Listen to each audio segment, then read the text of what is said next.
Welcome to Chapter 7 of How Could He? I am Emma Matsdotter, and I wrote this book after leaving an abusive relationship to help other women see clearly, break free, and begin to heal.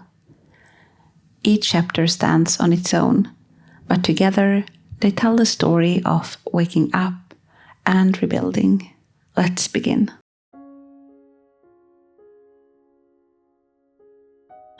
Part 3. The Aftermath.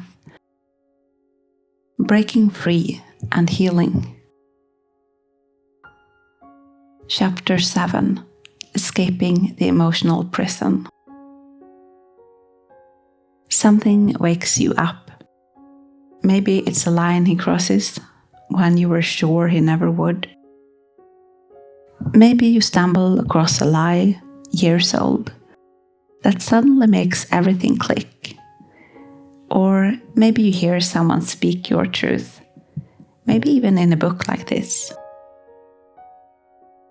Sometimes the awakening is slow, like rising from deep sleep.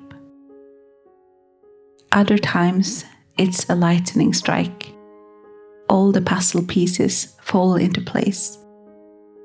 And you realize you weren't building a flat image. You were building a 3D illusion. You just hadn't seen it from the right angle before. He was using me. He was using me.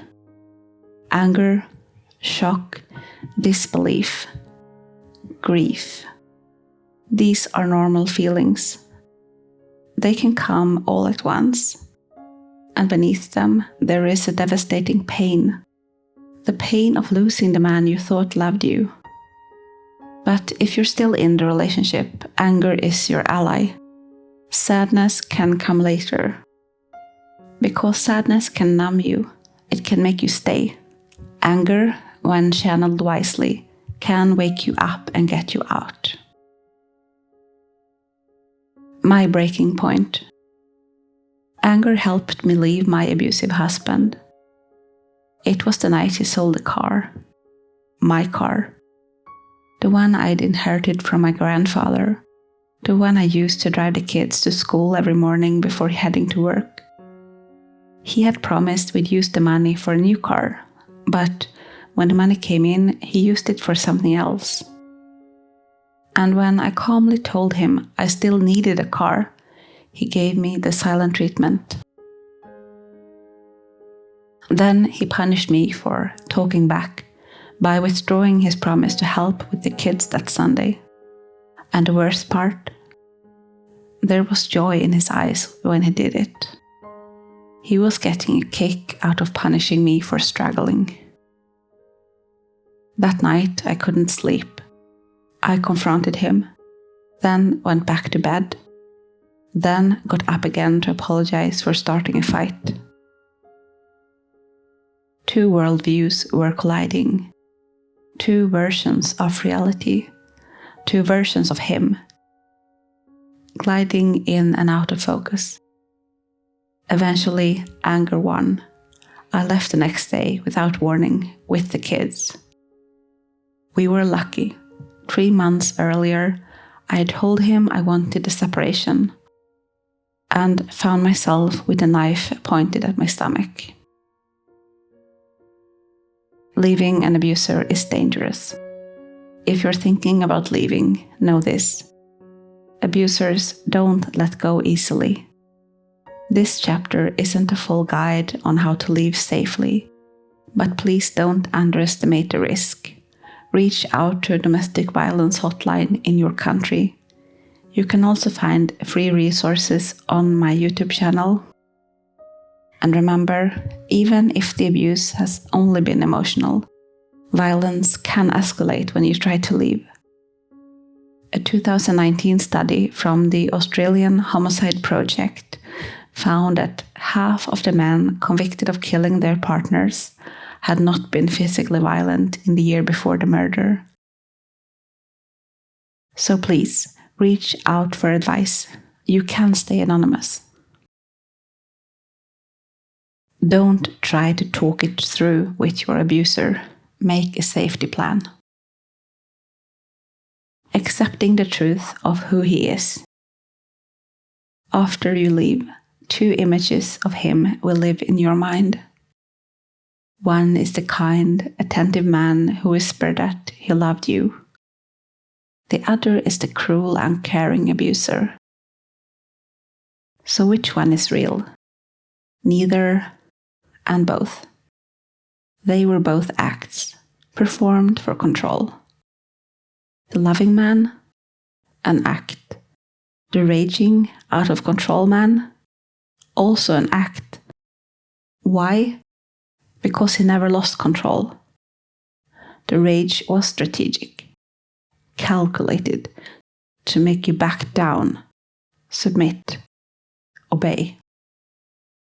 So who is he really? You don't know him. Not truly. If he is a narcissist, he has no core self. Only a fragile mask and a deeply buried sense of fear and shame. His entire persona is a performance. If he's a psychopath, he is calculating and cold, uninterested in you as a person, but highly skilled at saying whatever will get a reaction.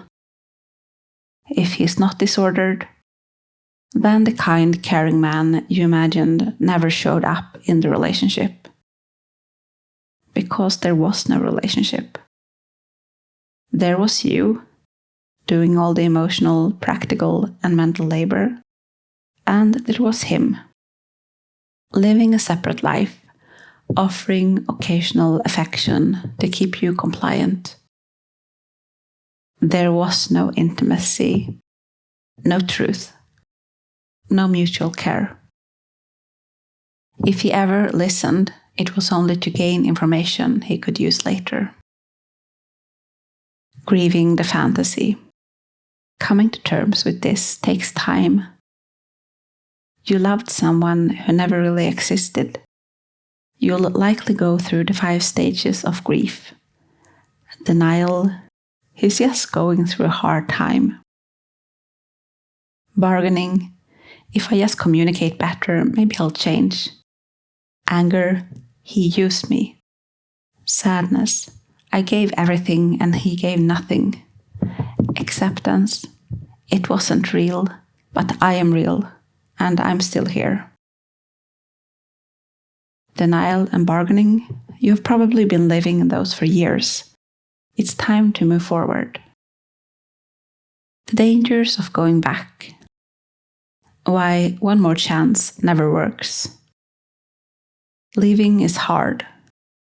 Many women leave and return multiple times.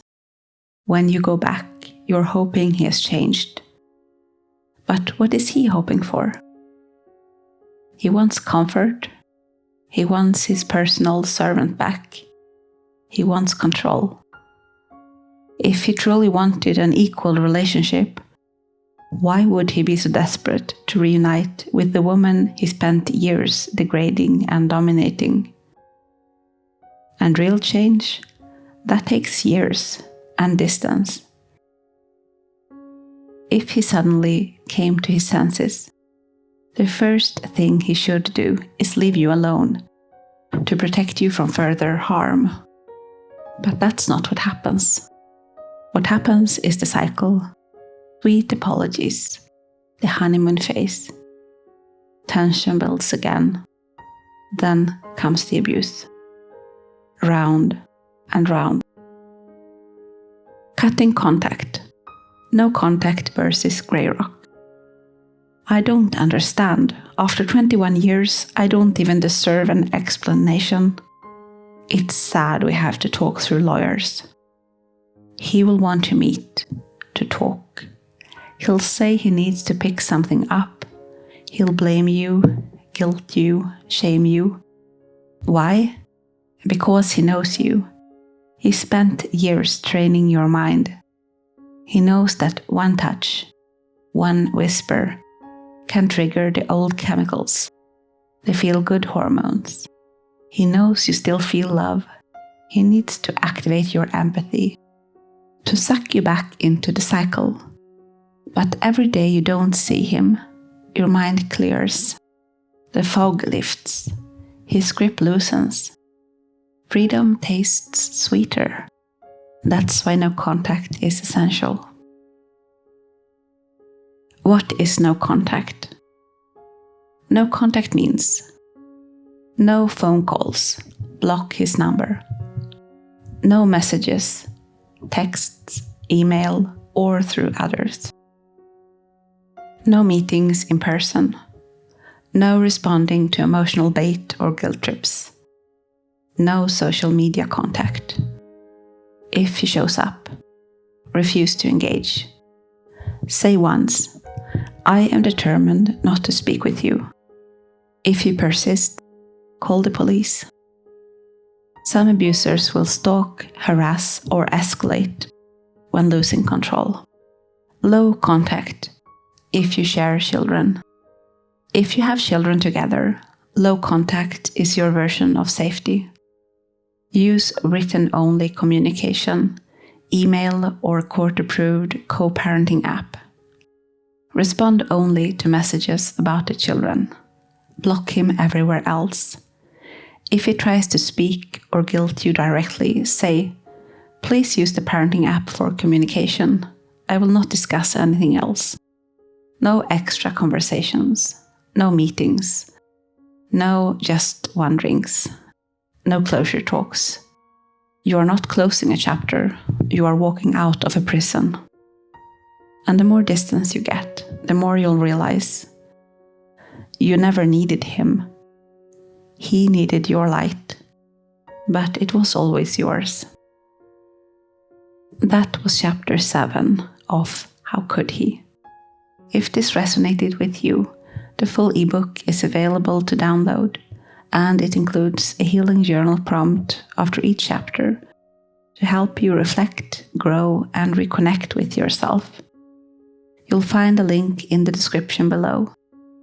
And if you'd like to keep listening, the next chapter will be up soon. Thank you so much for being here.